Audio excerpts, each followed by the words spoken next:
여러분들은 현재에 얼만큼 충실하고 있는지, 과정을 즐기면서 살아가고 있는지 잘 체크해 보시면 너무너무 좋을 것 같아요. 안녕하세요. 심리코치 정글입니다. 이번에 심리시네마로 가져온 작품은 선제였고 티어.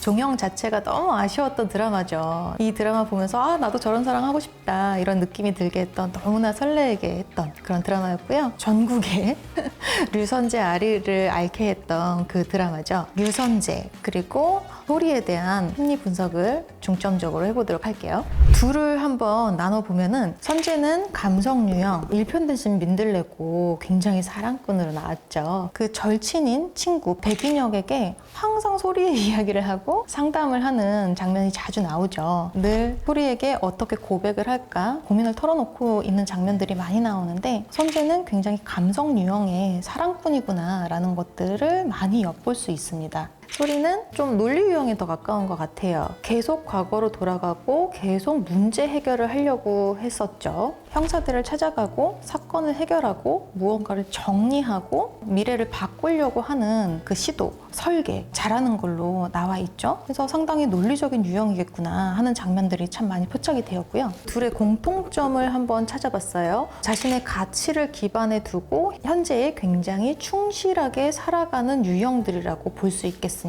처음에 소리는 하반신 마비로 나오게 되죠. 근데 소리를 살게 해준 게 선재예요. 선재의 전화 한마디, 오늘은 날이 좋으니까 조금 더 견뎌봐요, 내일은 비가 온다면 또 한번 지내봐요 라는 이 한마디에 소리는 다시 한번 살아가게 될 의미를 찾게 됩니다. 소리가 선재에 대한 사랑을 강력하게 느끼게 되는데, 선재의 죽음을 목격한 그 순간 과거로 돌아갈 수 있는 능력이 생기게 되는데, 자신에게 그러한 큰 가치를 준 선재를 살리기 위해서 지속적으로 계속 과거로 돌아가는 소리의 모습, 선재를 살리려고 하는 소리의 모습으로 줄거리가 전개가 되고 있어요.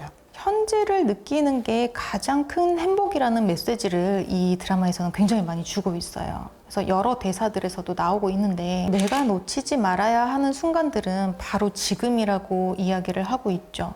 그리고 내가 어떤 선택을 하든지 간에 난 다시 그 선택을 또다시 할 거라고 이야기하고 있어요. 그리고 소리가 태성이에게 이야기합니다. 네가 어떤 삶을 살게 될지 모르겠지만 이 순간들을 정말 소중히 했으면 좋겠어. 지금 현재를 굉장히 소중히 여기고 소중히 살아가는 것에 대한 메시지가 끊임없이 계속 많이 나왔었어요. 현재에 충실하다는 거 굉장히 요즘 심리학에서도 많이 강조하고 있는 이야기인데요. 우리가 대부분 불행하다, 그리고 또 초조하다, 그리고 긴장감이 있다, 이런 많은 불안 요소들 있잖아요. 이런 것들이 어디에서 오는가 살펴봤더니 너무 과거에 얽매여 있는 나, 그리고 너무 미래를 걱정하는 나에서부터 비롯된다고 이야기합니다. 여러분들은 현재에 얼만큼 충실하고 있는지, 내가 지금 현재를 얼마나 소중하게 생각하고 있는지 한번 생각해 보셨으면 좋겠어요. 현재를 느끼는 게 굉장히 중요하다고 말씀을 드린 부분에서 소리가 이런 얘기를 합니다. 나는 지금 놓치지 말아야 될 이 순간들을 다시 느끼기 위해서 여기에 온 게 아닐까? 선재도 그런 이야기를 하죠. 나는 다치더라도 다시 수영을 했을 거야. 왜냐면 해보지 않았다면 몰랐을 테니까. 나는 이 경험이 너무 좋아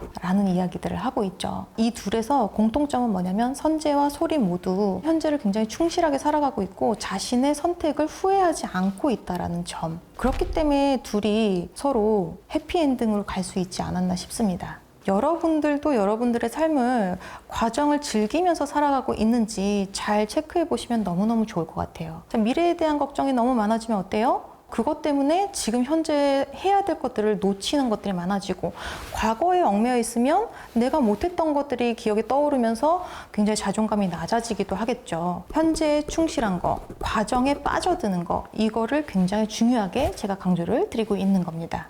소리는 왜 그렇게 과거로 돌아갈 때마다 선재를 살리려고 했을까요? 자신의 죽음이 닥쳐오는 걸 알면서도 선재를 살리려고 계속적으로 과거로 돌아가죠. 보통 사람이었다면 어떻게 했을지 굉장히 궁금한데, 저도 한번 대입시켜서 생각을 해봤어요. 나라면 과연 죽음을 무릅쓰고서라도 과연 사랑하는 사람을 살리러 계속적으로 돌아갈까? 소리가 계속 과거로 돌아가서 자신의 죽음을 알고 있음에도 불구하고 선재를 살리려고 할 수 있었던 거는 인생의 가치가 담겨있기 때문에 가능했던 것 같아요. 우리가 살아가면서 가장 중요한 것들이 있는데 그 중에 가치라는 게 정말 중요하게 차지를 하고 있어요. 우리가 목표라는 거는 정말 잘 세우죠. 근데 그 목표가 끝났을 때는 어떻죠? 우리가 굉장히 허무함과 허전함을 느끼기도 해요. 그래서 목표라는 거는 어떻게 보면 인생에서의 중간중간 거쳐가는 이슈일 수 있어요. 그 사람이 쭉 살아나갈 수 있게 하는 죽을 때까지 지켜나가고 싶은 거를 가치라고 이야기하거든요. 심리학에서 가장 중요하게 얘기하는 것 중에 하나가 목표를 설정하기에 앞서서 자신의 인생의 가치가 무엇인지 살펴보라고 얘기를 하는데 소리는 그 가치를 선재에게서 받았죠. 살아있어줘서 고맙다는 말, 삶의 의미를 부여해주게 하는 선재의 말에 의해서 삶의 가치를 찾게 되었죠. 그래서 선재 자체 그리고 삶의 의미 이 두 가지가 소리에겐 동의어가 되지 않았나 싶어요.